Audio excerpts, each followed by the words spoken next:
चलिए सही कर लीजिएगा। इस सवाल का आंसर क्या होगा, थोड़ा सा देख लीजिए बच्चों। तीसरे वाले सवाल में, तीसरे सवाल का आंसर क्या करेंगे आप लोग जरा हमें बताइए। The bringing will be held between. अब यहाँ देखो बच्चे, यहाँ पे बिटवीन लगा हुआ है, तो बिटवीन के बाद हमने आपको बताया था टू का यूज नहीं करते हैं। बिटवीन के बाद हमेशा बच्चे क्या लगाते हैं, यहाँ पे एंड लगाते हैं। ये बात आपको याद रखना है। अगर आप लोगों को कोई प्रॉब्लम हो रहा है लर्न करने में या याद करने में, तो आपको याद रखना बेटा यहाँ पे दो बातें बच्चे, कि बोथ के बाद एंड बच्चे यहाँ पे याद रखना बेटा, यहाँ पे बिटवीन के बाद, बोथ के बाद, और बेटा देखो यहाँ पे बिटवीन के बाद हमेशा एंड का यूज किया जाता है। ठीक है, याद रखना बच्चे, यहाँ पे बोथ के बाद और बेटा बिटवीन के बाद हमेशा एंड का यूज किया जाता है बच्चों। ये बातें ध्यान रखना है आप लोगों को। और अगर आपसे कोई पूछे बेटा फ्रॉम के साथ क्या लगाते बेटा, तो याद रखना बच्चे, यहाँ पे फ्रॉम के साथ हमेशा हम लोग टू लगाते हैं। ये दो बातें आपको ध्यान रखना है, और यहाँ से आपकी गलती नहीं है। बना लेंगे क्वेश्चन।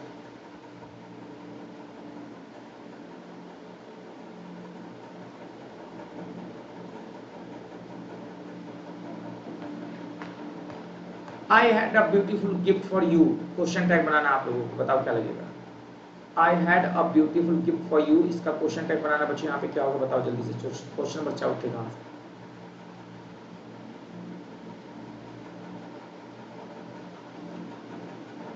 हैडंट आई होगा, डिडंट आई होगा, डू आई होगा बच्चे, यहाँ पे हैड आई होगा, क्या होगा।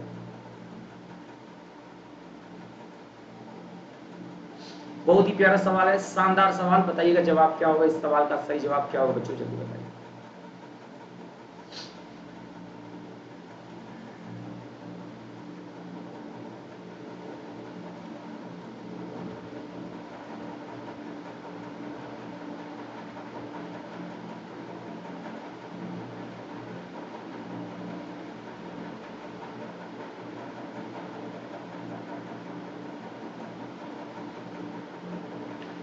तो बच्चे यहाँ पे आंसर हो जाएगा डिडंट आई, आंसर बी होगा, क्योंकि यहाँ पे हेड बेटा वर्ब का सेकंड फॉर्म का काम कर रहा है, और जब ये सेकंड फॉर्म का काम करेगा तो डिड लगेगा। और आपको पता है क्वेश्चन टैग का रूल होता है, if sentence is positive then question tag should be negative, ये रूल होता है।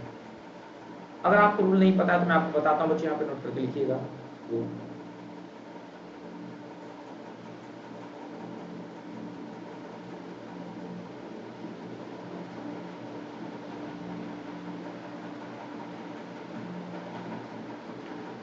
देखिए अगर सेंटेंस बच्चों पॉजिटिव है ना, तो क्वेश्चन टाइप जो होगा बेटा यहाँ पे वो हमेशा निगेटिव होगा। और बच्चों अगर सेंटेंस हमारा निगेटिव है तो बेटा जो क्वेश्चन टैग होगा बेटा यहाँ पे वो हमेशा पॉजिटिव होगा।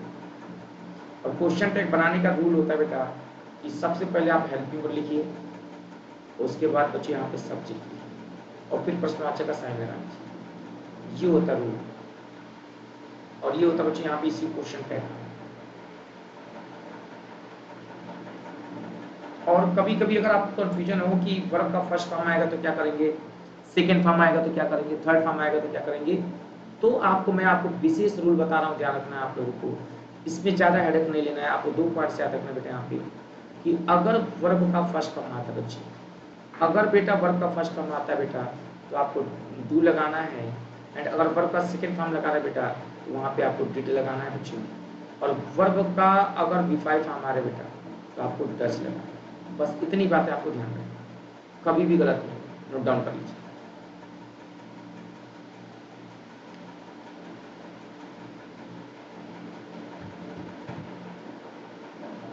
डू डिड डच कभी गलत नहीं होगा बच्चे, आप इस बात को याद रखना है, वेरी वेरी इंपॉर्टेंट।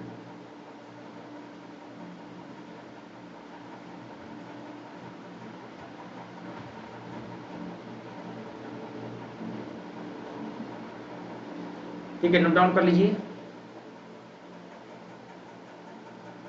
और यहाँ पे थोड़ा सा मैं रूल को समझाना चाहूंगा, बहुत ही डेप्थ में बताना चाहूंगा, आप लोग देख सकते हैं, एंड ट्रस्ट मी आने वाले एग्जाम से इसका फायदा भी आपको मिलेगा।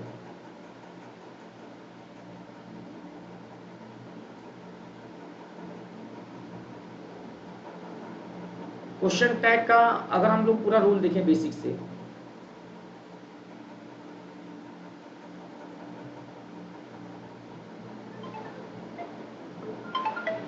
पूरा नोट डाउन कर लीजिए। मैं साइड में हट जा रहा हूँ, एक बार नोट डाउन कर लीजिए।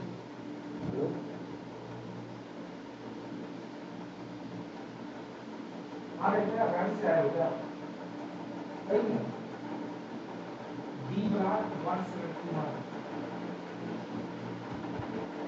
अरे यार वहाँ पे सरदार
एक बार सब लोग आ जाओ बच्चे यहाँ पे।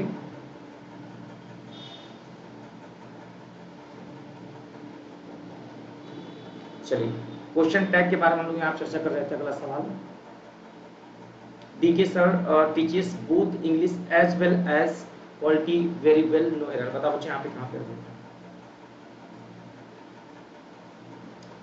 DK sir teaches both English as well as quality very well no error. बताओ बच्चे यहाँ पे।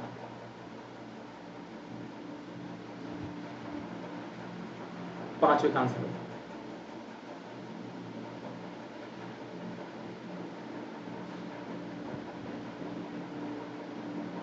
तो बेटा यहाँ पे अगर हम लोग देखेंगे बच्चे यहाँ पे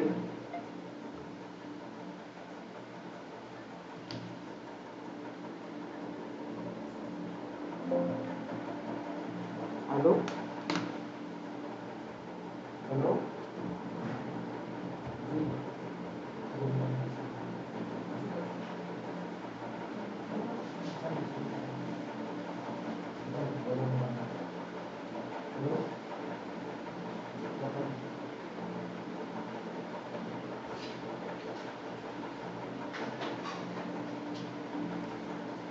अरे हम पढ़ा रहे हैं आपको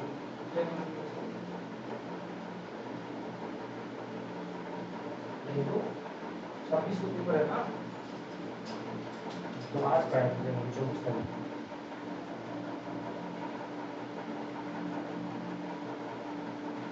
हम मजाक बाद में कर लेना, क्लास में नहीं,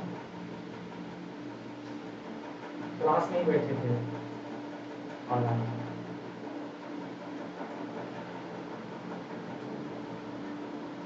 तो बंद करके आए तो नहीं बात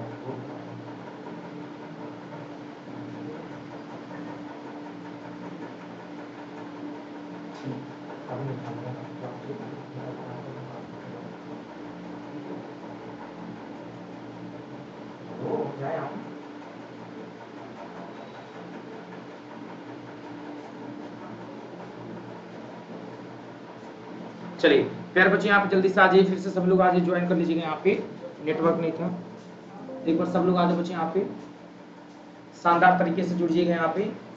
चलिए DK sir teachers both English as well as polity very well.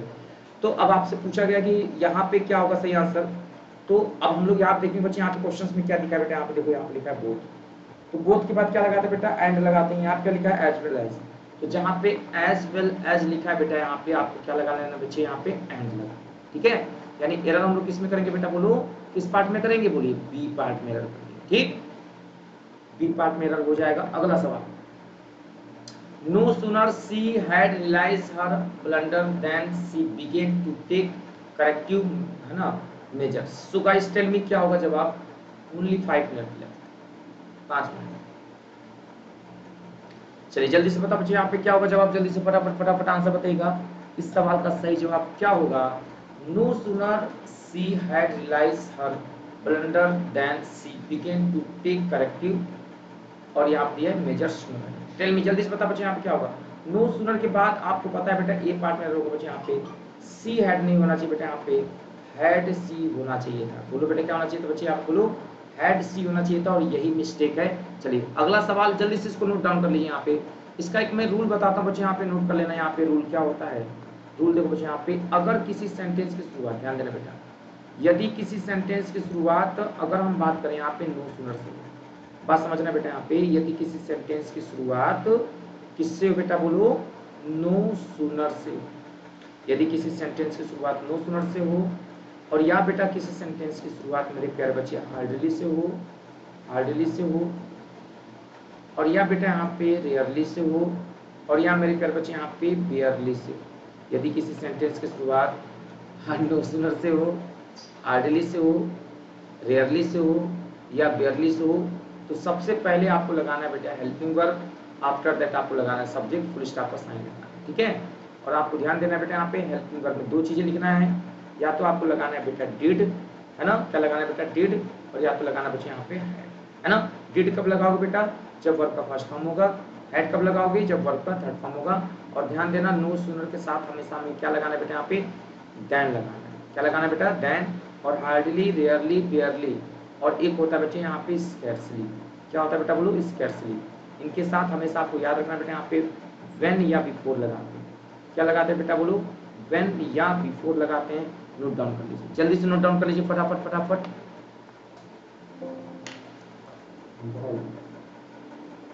बढ़ गया क्या?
ठीक सर कुछ अरे यार प्लीज उसको लिखो भैया ने नहीं अरे प्लीज में रख दिया होगा हां पूरा बिल्कुल बता प्लीज सर ये रखा देखना था आप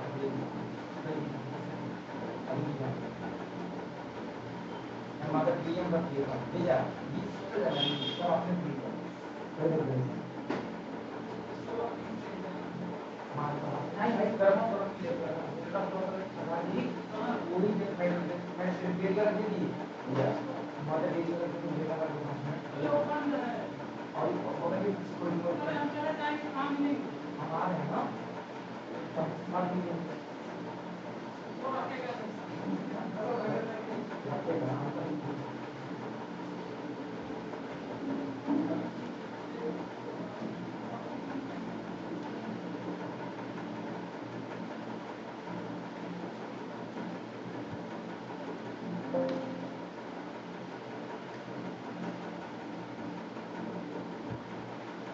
तो बच्चों यहाँ पे अगर बात करेंगे बेटा नो सूनर के साथ हमेशा पहले हेड आता है, हेल्पिंग वर्ब पहले आता है, इन्वर्जन रूल कहते हैं इसको, फिर सी आता है, याद रखना। ठीक है बच्चे, अगला सवाल दो, ये विवेक लिखा है बेटा यहाँ पे, विवेक याद रखना। Though Vivek and Sumit are good friend dash they are not happy with each other. अब यहाँ पे बताना बच्चे यहाँ पे क्या होगा आंसर में, सही करेक्शन क्या होगा। देखिए ये विवेक लिखा है, फिर से बता दो बेटा ये विवेक लिखा है। अब यहाँ पे देखो बच्चे आप लोगों को कहाँ पे एरर लग रहा है, सातवें सवाल का आंसर आप लोग बता दे। गेस करो क्या लग रहा है। Though Vivek and Sumit are good friend, यद्यपि कि विवेक एंड सुमित जो है अच्छे दोस्त हैं, ठीक है, they are not happy with each other, फिर भी बच्चों एक दूसरे के साथ खुश नहीं है। तो यहाँ पे हम लोग देखेंगे बेटा यहाँ पे दो लगा है बेटा, दो के साथ हमेशा येट लगता है। इस पार्ट में आंसर देखेंगे बच्चे यहाँ पे बी आंसर हो जाएगा। तो अगर आपको रूल नहीं पता है तो आप लोगों को रूल लिख लेना चाहिए और अच्छे से लिख लेना चाहिए यहाँ पे। और लिखेंगे यहाँ पे कभी भी बेटा दो चीज़ों को याद रखना है, या तो कोई सेंटेंस पॉजिटिव हो या तो सेंटेंस निगेटिव हो। ये दो लाइन याद रखना है। होता क्या है बच्चे, जब एक सेंटेंस पॉजिटिव होता है ना, सुनना सर यहाँ ध्यान से, और एक सेंटेंस निगेटिव होता है, वहाँ पे येट लगाते हैं और या मेरे प्यारे बच्चों बट लगाते हैं। अगर आपसे कोई पूछे कि कब लगाते हैं बट और कब लगाते हैं येट, ये दोनों बातें आपको ध्यान रखना है। एक सेंटेंस पॉजिटिव हो और एक सेंटेंस निगेटिव हो, वहाँ पे बट भी लगाया जा सकता है, और बेटा यहाँ पे ध्यान देना बेटा येट भी लगाया जा सकता है। आपसे कोई पूछे कब लगाते हैं बट कब लगाते हैं येट, तो आप सीधे रिप्लाई करिएगा कि सिंपल सी बात है कि जब कभी भी दो लिखा रहेगा, THOUGH दो, है ना, और जब कभी भी लिखा रहेगा बेटा ऑल दो, जब कभी भी दो लिखा रहेगा बच्चे यहाँ पे, और जब कभी भी ऑल दो लिखा रहेगा ना सर, ध्यान दीजिएगा, जब कभी भी दो या ऑल दो लिखा रहेगा बेटा ना, तो वहाँ पे आपको येट लगाना है। और अगर दो और ऑल दो नहीं दिया है तो वहाँ पे बट लगाना। तो दो और ऑल दो का हिंदी में अगर आपसे कोई पूछे मतलब क्या होता है, इसका मतलब होता है यद्यपि। और अगर आपसे कोई पूछे येट का मतलब क्या होता है बेटा, तो आप बता देना फिर भी। तो इसका मीनिंग क्या हो गया, फिर भी। तो कह रहा है कि यद्यपि, फिर यद्यपि, देखो यद्यपि लिखा है ना, यद्यपि कि सुमित और विवेक अच्छे दोस्त हैं, फिर भी वो एक दूसरे के साथ खुश नहीं रहते। तो ईच अदर पेश करते हैं दो लोगों के लिए, तो यहाँ पे देखो येट लगा दिया मैंने, दो और ऑल दो कभी भी लिखा रहेगा बच्चा, इसके साथ आपको येट ही लगाना है, या कॉमा लगा सकते हो, लेकिन बट नहीं लगा। हाँ, अगर यहाँ पे दो नहीं होता ना तब बट भी लग सकता, इस बात को ध्यान रखना। ठीक है, पॉइंट को नोट कर लीजिए, वेरी इंपॉर्टेंट, सभी लोगों के लिए बहुत ही ज्यादा इंपॉर्टेंट। चलिए एक और सवाल है, और इसी उम्मीद के साथ आप लोग आंसर करेंगे। 8वें सवाल का जवाब दीजिएगा। No sooner dash did she meet me then I went.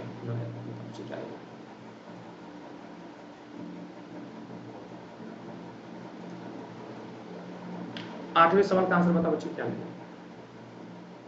और अभी अभी हम लोगों ने रूल पढ़ा भी है, और अगर आपको याद होगा ये रूल तो मैंने बहुत ही बारीकी से और अच्छे तरीके से एक्सप्लेन किया है, बहुत ही शानदार तरीके से मैंने एक्सप्लेन किया है सर, कि यदि किसी सेंटेंस की शुरुआत अगर नो सूनर से होती है, यदि किसी सेंटेंस की शुरुआत नो सूनर से होता है, तो आपको ये बात याद रखना है कि नो सूनर के बाद सर हेल्पिंग वर्ब आपको पहले लगाना है। नो सूनर के साथ हेल्पिंग वर्ब पहले लगाना है, एंड आफ्टर दैट आपको सब्जेक्ट का यूज करना है। और सब्जेक्ट का जो भी यूज करोगे, फिर आप लोग जो ऑब्जेक्ट लगाओगे तो वहां पे फुल स्टॉप का साइन लगाएंगे, इंट्रोगेटिव का साइन नहीं लगाएंगे, ये रूल कहता है।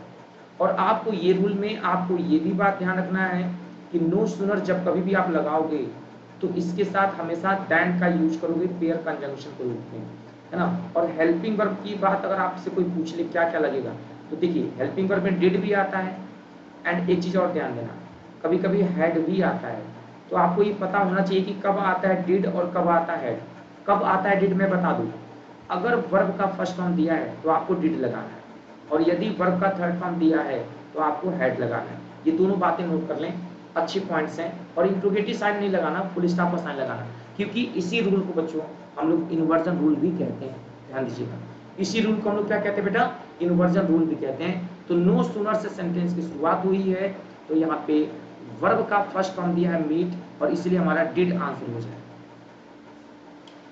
चलिए जल्दी से नोट कर लीजिए, डिड आंसर हो जाएगा। तो अगर आपसे कोई पूछेगा सवाल का सही आंसर क्या होगा बच्चों, तो आप लोग आसानी से बता सकते हैं कि सवाल का सही आंसर बच्चा डिड हो जाएगा, यहाँ से गलत आपका नहीं होना चाहिए। ठीक है, बात समझ पा रहे हैं आप लोग मेरी बात? एक बार जल्दी से कमेंट बॉक्स में बता दीजिए कि हाँ सर समझ में आ रहा है। यहाँ पे कि डिड का यूज मैंने आपको बताया बच्चों यहाँ पे क्यों होगा, ये बातें आपको समझ में आ गई होंगी। तो अगर आप लोगों को मेरी बात समझ में आ गई है, अच्छे समझ में आ गई, तो एक बार जल्दी से कमेंट बॉक्स में।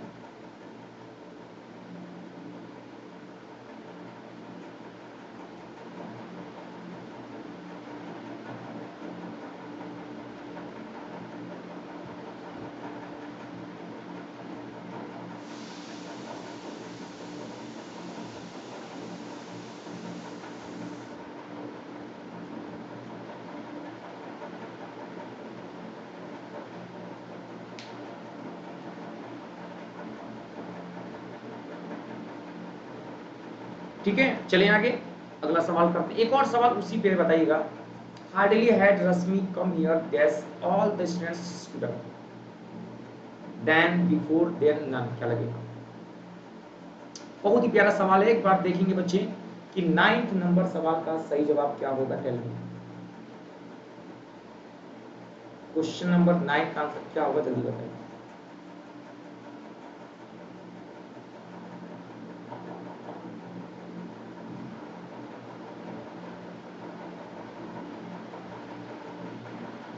गेस करिए क्या लग रहा है आप लोगों को, जो भी आंसर आपको लग रहा है उस पर मार्क कर दीजिए।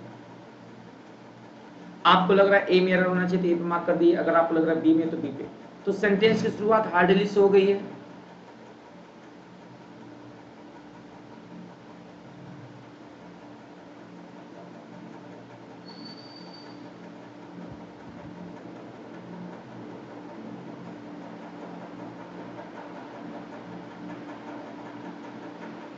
हार्डली, और यहां पे देखेंगे बेटा यहाँ पे स्कैर्सली, और बेटा रेयरली, और बच्चे यहाँ पे आ गया है बेयरली। तो यहाँ पे भी सेम रूल है, पहले आपको लिखना है helping verb and after that आपको लिखना है यहाँ पे सब्जेक्ट, एंड अगेन ऑब्जेक्ट के बाद फुल स्टॉप का साइन लगाएंगे आप। और एक बात ध्यान रखेंगे, हेल्पिंग वर्ब दो ही आप यूज कर सकते हैं, या तो आप डिड लगा सकते हो और या तो आप हैड लगा सकते हो, इसके अलावा आप कुछ नहीं लगाएंगे। आप डिड कब लगाओगे, जब मेन वर्ब का फर्स्ट फॉर्म होगा। आप हैड कब लगाओगे, जब मेन वर्ब का थर्ड फॉर्म होगा। और हाँ, एक बात और आपको विशेष ध्यान देना है, हार्डली स्कैर्सली ध्यान देना बेटा, और रेयरली, और बच्चे यहाँ पे बेयरली, ये सारे के सारे निगेटिव मीनिंग देते हैं, इनके साथ कभी नॉट नहीं लगाते। इन सभी का हिंदी में अगर कोई पूछे क्या मीनिंग होता है, तो इसका मतलब होता है मुश्किल से या कठिनाई से। इन सब का मीनिंग होता है कठिनाई से, कठिनाई से या मुश्किल से, तो ये निगेटिव मीनिंग देते हैं। तो इनके साथ हमसे कोई पूछेगा कि इनके साथ क्या पेयर कंजंक्शन क्या लगता है, तो आपको याद रखना है बेटा, इनके साथ जो पेयर कंजंक्शन आप लगाओगे मेरे प्यारे बच्चों, वो हमेशा व्हेन लगाएंगे आप, और या बिफोर लगाएंगे, या तो व्हेन लगाएंगे और या तो बिफोर लगाएंगे, कोई एक लगाएंगे। ये बात आपको ध्यान देना, नोट कर लें इस बात को।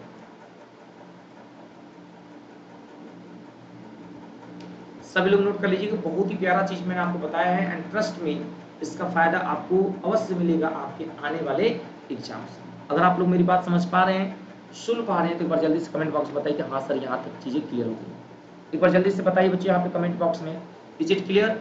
सारी बातें बिल्कुल अच्छे तरीके से मैंने एक्सप्लेन किया है डिटेल में। उम्मीद करते हैं आपको सारी चीजें बहुत ही अच्छे से समझ में आ गई। एक बार जल्दी से बताइए बच्चे यहाँ पे समझ में आ गया?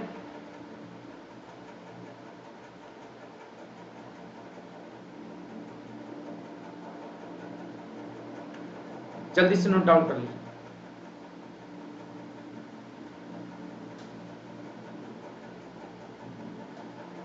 ठीक है।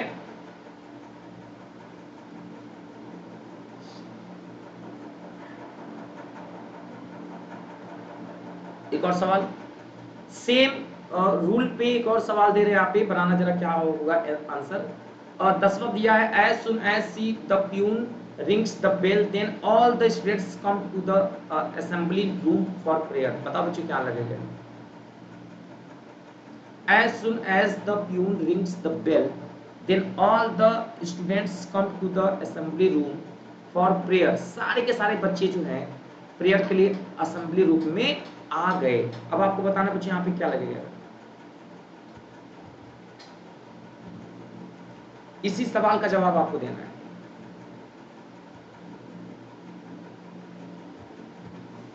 दसवें सवाल का आंसर बताइए।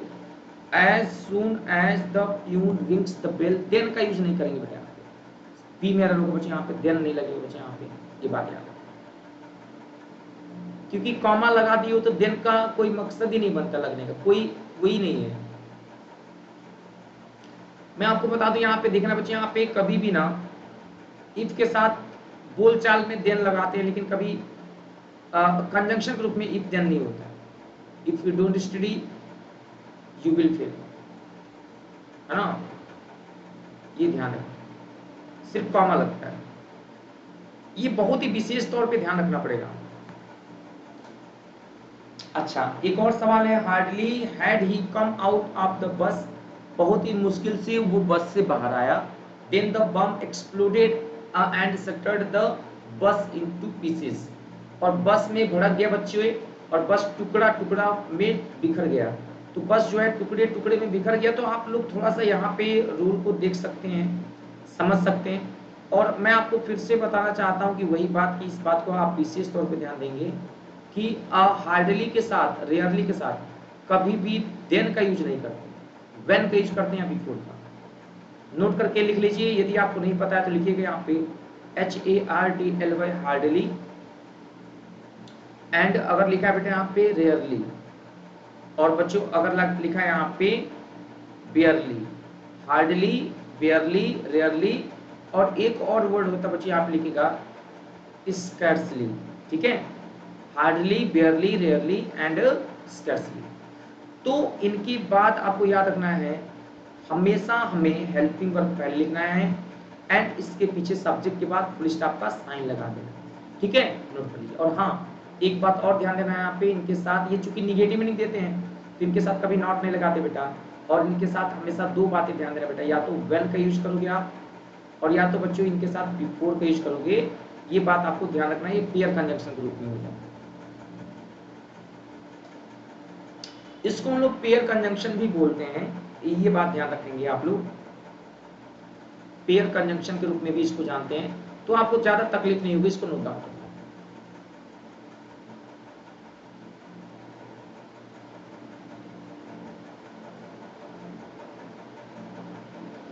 एक और सवाल करना है जरा। सेम देखिए, आज मैं एक ही टाइप के बहुत सारे क्वेश्चंस करा रहा हूं ताकि आपकी चीजें मजबूत हो जाए। Scarcely had I bought the ticket when the train left the platform with a hissing sound, no error.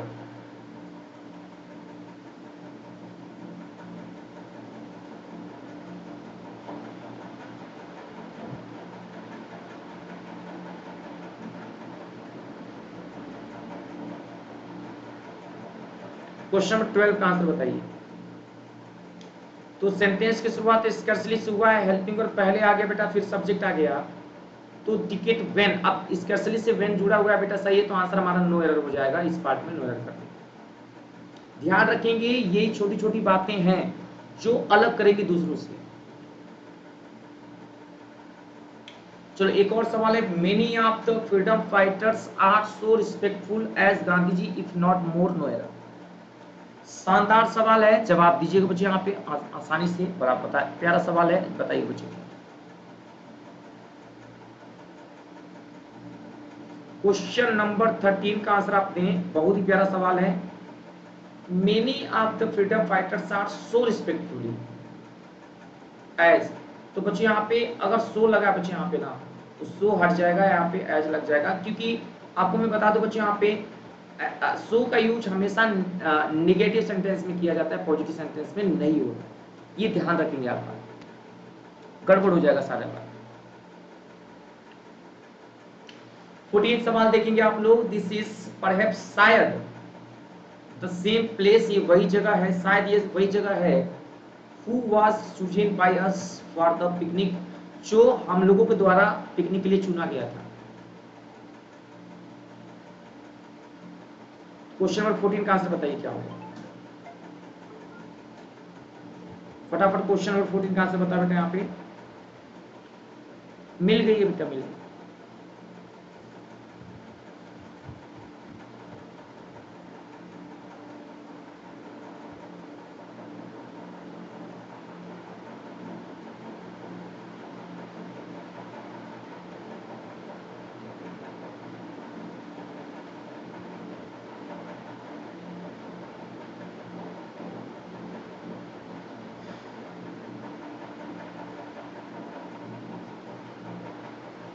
ठीक है, ये सवाल आप लोग बताना, इस सवाल का आंसर क्या होगा, वेरी इंपॉर्टेंट सवाल।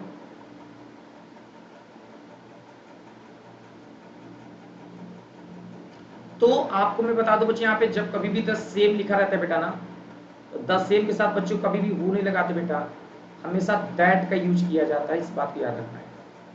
तो मैं आपको रूल बता दूं यहाँ पे जाते जाते, बहुत ही प्यारा रूल है, आप लोग नोट कर लीजिएगा सर यहाँ पे, ताकि आपसे फिर पेपर में कभी गलत ना हो। तो क्या है रूल, आपको मैं बता दूं बच्चे, यहाँ पे कभी भी लिखा रहता है बेटा यहाँ पे द सेम, ध्यान दीजिए बच्चे, यहाँ पे जब कभी भी द सेम लिखा रहता है बेटा ना, और अगर लिखा रहे यहाँ पे ऑल लिखा रहे, या सुपरलेटिव डिग्री लिखा रहे, या बेटा कभी भी लिटिल लिखा रहे बच्चों, है ना, और या बेटा यहाँ पे फ्यू लिखा रहे, तो आपको याद रखना, या द रीजन वाई लिखा हो, क्या लिखा हो, द रीजन, और द रीजन वाई लिखा हो, तो आपको ये याद रखना बेटा, इनके साथ जो भी कंजंक्शन लगेगा, रिलेटिव प्रोनाउन लगेगा ना, वो बच्चों दैट का यूज किया जाता है, ये बात आपको ध्यान रखना है, तो गलत होने के चांसेस बहुत कम हो जाए। इनके साथ हमेशा याद रखना है बेटा, दैट का यूज आप करोगे। मैं सेंटेंस को रिपीट कर दूं ताकि चीजें आपको लर्न रहे लंबे समय तक। The reason why, few, little, the same, all और सुपरलेटिव डिग्री के साथ हमेशा आपको दैट लगाना है। यहाँ देखिए द सेम लिखा था बच्चों, और इसीलिए हु की जगह पे बच्चों हमें यहाँ दैट लगाना था, और एरर की बात करें तो हमारा बी ऑप्शन सही हो जाएगा, यानी who should be replaced by that. तो कैसा लगा आज का क्लास, एक बार हमें सभी लोग बच्चों कमेंट बॉक्स में कमेंट करके बताएं, चीजें समझ में आई तो बहुत बहुत धन्यवाद बच्चों, और यही प्यार बना के रखिएगा। और प्यार बच्चों, मेरा रेफरल कोड आप लोग नोट कर लीजिएगा, TY लाइव, इसी कोड का यूज करके आप एडमिशन लेंगे बच्चे यहाँ पे, तो आपको मैक्सिमम डिस्काउंट मिलेगा। थैंक यू वेरी मच दोस्तों, सभी लोग टाइम याद रखना बेटा, यहाँ पे डेली क्लासेस रात में 9 बजे से होंगी। कितने बजे बच्चे आप क्लासेस होंगी, बोलिए 9 PM डेली क्लासेस होंगी। तो आज का सेशन यहीं पे, जय हिंद जय भारत।